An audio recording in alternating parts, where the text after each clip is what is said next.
বসে বসে ফাতেমা ওজন কেঁদে যাচ্ছেন, কারণ এই ফাতেমার দুনিয়াতে কেউ রইল না, একটাই বাবা ছিলেন, এই বাবা চলে গেল আল্লাহ দুনিয়াতে। আমার মা নাই, তিনটা বহিন আমার মারা গিয়েছে, আমার ভাই নাই, আমার চাচা নাই, আমার মামু নাই, আমার দুনিয়ার কেউ নাই আল্লাহ। আমার মা ছিল আমার বাবা ছিল মোহাম্মদ, আমার সব কিছু ছিল মোহাম্মদ।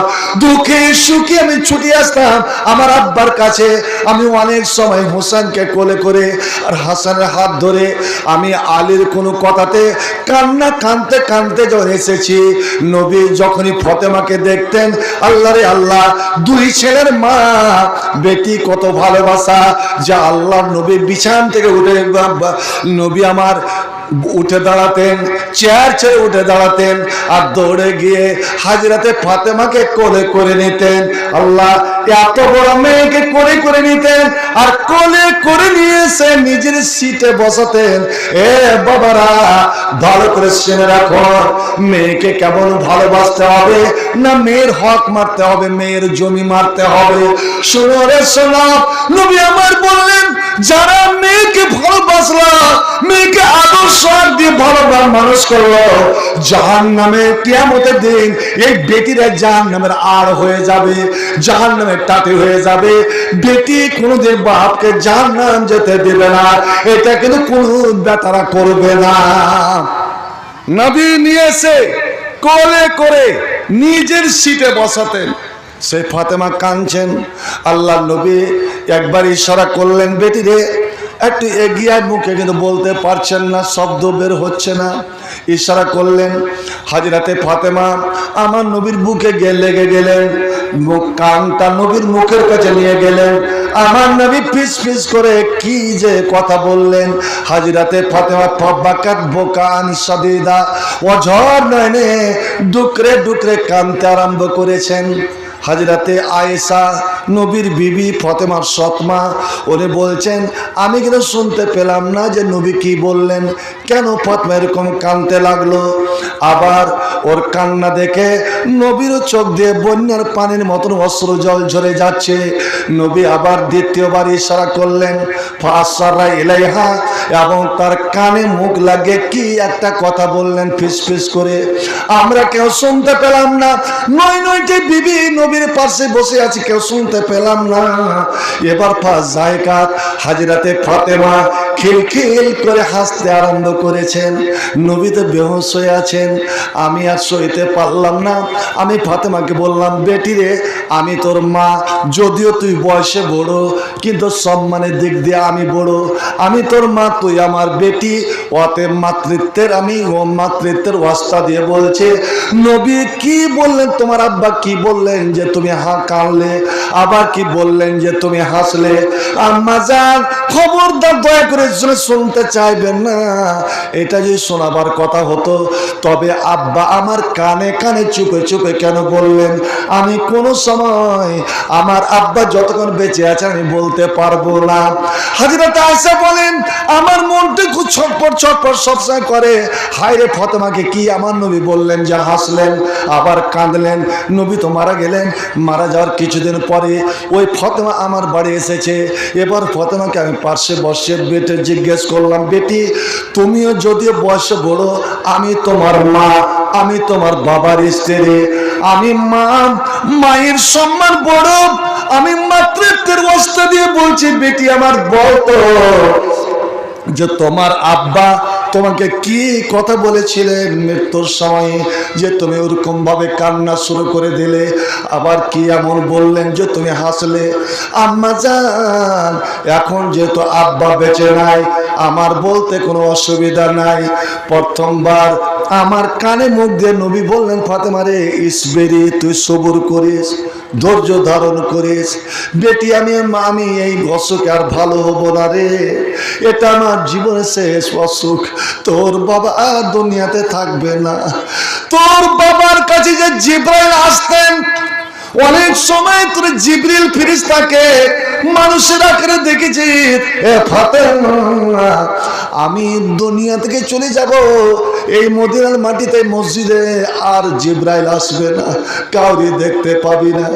এ বেটি, দুঃখে সুখে আমি ছিলাম তোর, আর তোর দুঃখের কাহিনী শোনার জন্য, তোর সুখের খবর শোনার জন্য হাসান হোসেনকে আদর করার মতো আর কেউ রইল না রে।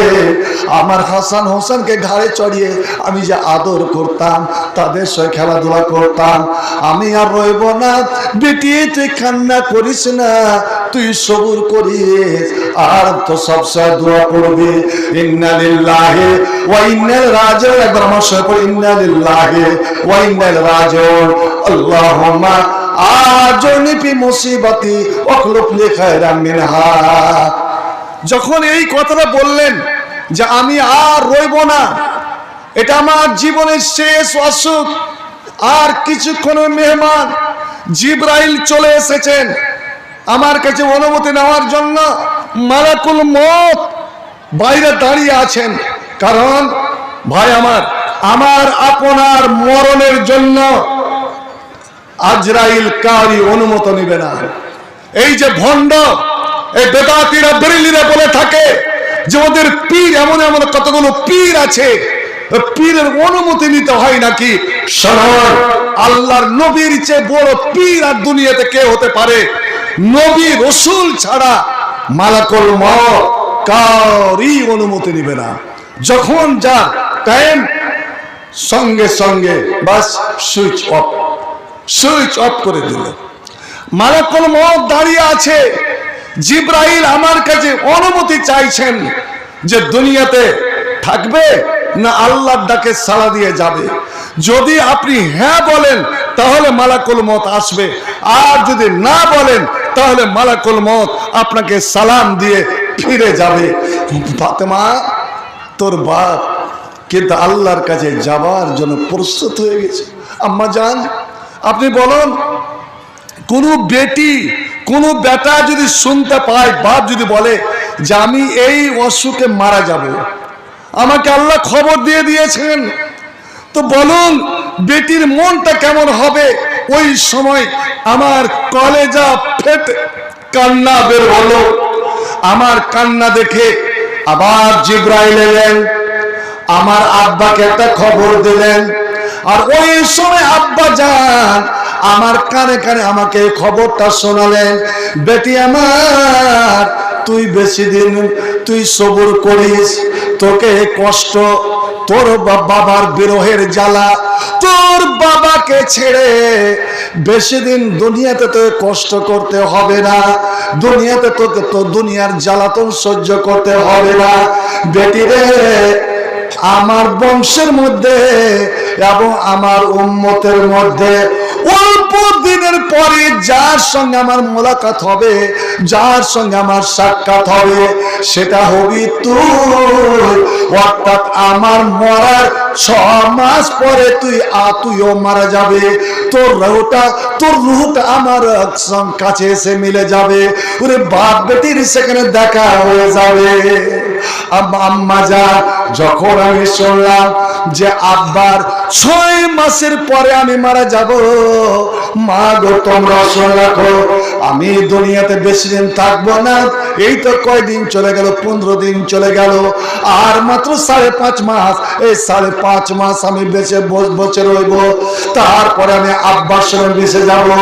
ভালো করে শুনে রাখুন, মুমিন যদি মারা যায়, বন্ধুরে, আপনার বাপ যদি মুমিন হয়, মা যদি মুমিন হয়, ওরা যদি নেককার হয়, ওরা যদি জান্নাতি হয়, আর আপনিও যদি জান্নাতি হয়, মুমিন যখন মারা যায়, ওই আগে মরা মানুষের সঙ্গে তার মোলাকাত হবে, সাক্ষাৎ হবে।